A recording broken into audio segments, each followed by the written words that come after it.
Magandang araw mga kakordapya. Luto nga pala tayo ng chicken curry. So dito guys ay hinuhugasan na natin ang mga kakailanganin nating gulay like carrot, patatas at siling dako.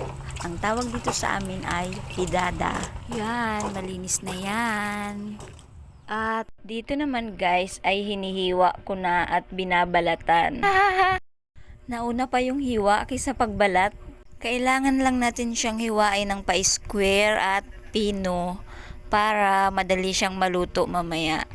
So dito guys, kinakagisan ko na lang siya kasi ang hirap niyang balatan. Kaya yon ang naisip kong paraan para mas madali. At dahil pabilog siya, hindi ko siya magawang pa-square. Ito naman ang ilalagay kong cauliflower. Nagpainit na din pala ako ng kawali guys habang binibidyohan ko ang mga sangkap niya para sa mamaya. Sasabihin ko pa ba? Nakikita niyo naman siguro kung ano ang mga yan. At ito ang chicken natin. Yan. Sariwang-sariwa.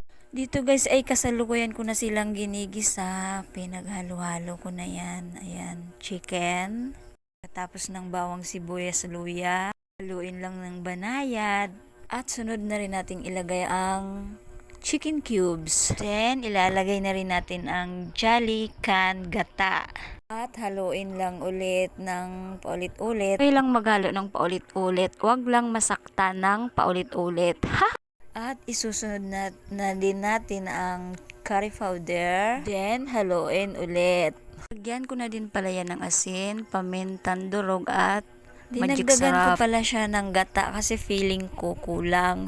At hinalo ulit. Ayan.